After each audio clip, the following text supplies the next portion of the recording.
একটি ধনী পরিবারে তাদের একটি মেয়ে ছিল, তার নাম মোনালিসা। সে খুবই সুন্দরী আর অহংকারী ছিল।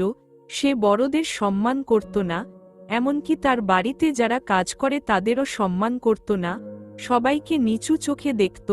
এই কারণে প্রায়ই সে তার মায়ের কাছ থেকে বকা খেত, তাও সে শুধরাত না। একদিন মোনালিসা তার কাজের মাসিকে বকছিল, তোমাকে বলেছি না তুমি এখানে আসবে না, তোমার কাজ বাইরে, তুমি বাড়ির ভিতর কি করো, শুধু চুরির ধান্ধা। কাজের মাসি দুঃখে কিছু না বলে চলে গেল। তার মা জানতে পেরে মোনালিসাকে খুব কথা শোনালো, তুমি এরকম কেন, ওরা বাড়িতে কাজ করে বলে আমরা পায়ে পা তুলে বসে খেতে পারছি, তুমি এটা বোঝো না, সবাইকে সম্মান করতে শেখো। এই বলে তার মা চলে যায়।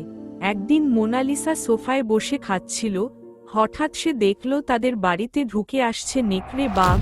সে দেখেই হতভম্ব হয়ে গেছে, কি করবে। যেই নেকড়ে বাঘ ঝাঁপ দিতে যাবে, তখনই সাথে সাথে কাজের মাসি একটা ডান্ডা নিয়ে ছুটে এলো এবং নেকড়ে বাঘ ভয় পালালো।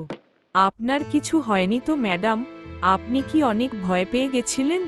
না, আমার কিছু হয়নি, ধন্যবাদ মাসি, তুমি না থাকলে আমার আজকে কি হতো কি জানি, তোমার জন্য আমি আজকে নতুন জীবন ফিরে পেলাম। আর আমাকে মাফ করে দিও, এতদিন আমি সবাইকে ছোট করে এসেছি শুধুমাত্র টাকার অহংকারে, আজ আমি জানলাম মানুষ মানুষের জন্য।